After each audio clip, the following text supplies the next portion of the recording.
Bonjour à tous. Tu ne voleras pas. C'est le septième commandement. Là aussi, nous pouvons nous demander pourquoi le septième commandement, tu ne voleras pas, euh, peut être lié au commandement, tu ne tueras pas. Nous avons vu que les commandements sont liés à la vie. Alors on comprend bien pour le commandement, tu ne tueras pas, que cette vie est directement visée par ce commandement. Nous avons vu déjà que pour l'adultère, cette vie à deux et le respect de cette vie à deux dans le couple était un signe et une espérance pour la communion de toute l'humanité et donc un enjeu vital de vie pour l'ensemble de la communauté humaine. Là, tu ne voleras pas vise non pas apparemment des personnes, mais des biens matériels ou intellectuels. Alors, comment cela, effectivement, touche-t-il la vie elle-même? Pourquoi ce tu ne voleras pas fait-il partie des 10 paroles de vie, ainsi que l'on peut appeler les 10 commandements?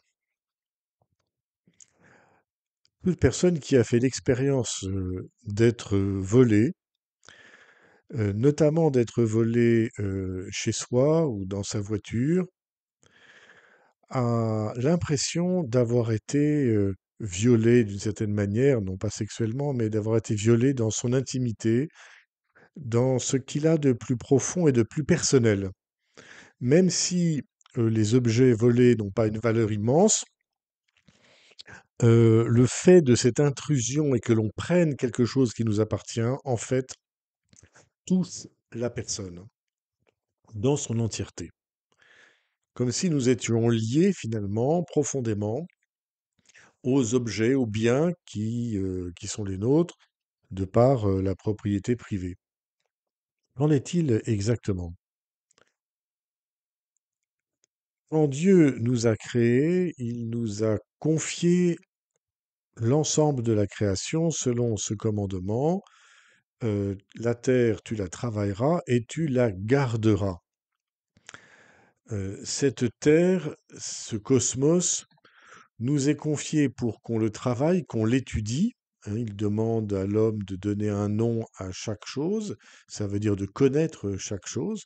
Donc il y a bien un commandement, je vais dire, scientifique, un commandement de connaître le cosmos, de le travailler, d'en tirer sa subsistance pour vivre et se développer physiquement, mais aussi intellectuellement et spirituellement, trouver Dieu, le Créateur, à travers la créature, et puis le garder, dit-il. Le garder, nous le comprenons dans les versets qui suivent, c'est-à-dire le garder du mal, le garder de l'ange du mal et des anges du mal, le garder du mal qui détruit la créature, la création, par l'homme qui est tordu.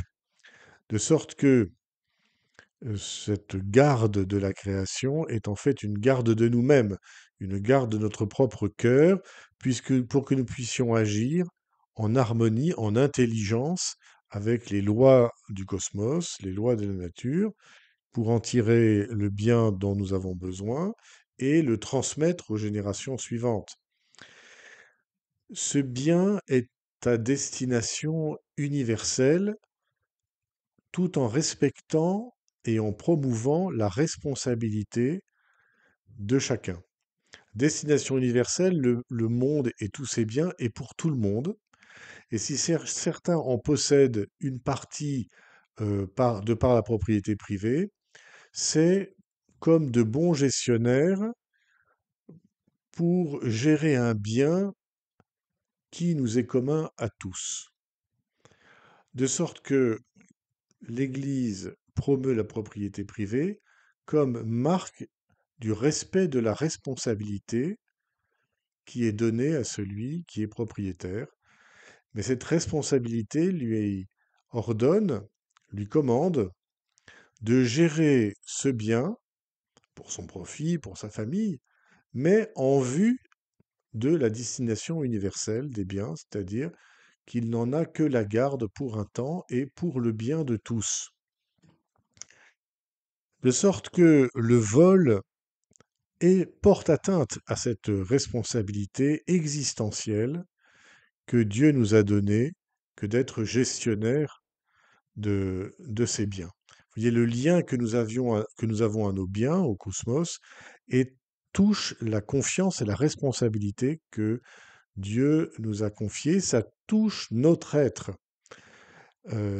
Attaquer nos biens et notre propriété privée, quelle qu'elle soit, c'est attaquer notre responsabilité, notre dignité humaine, que de pouvoir jouir de ces biens et permettre à tous et à ceux qui viendront dans l'avenir d'en profiter pleinement.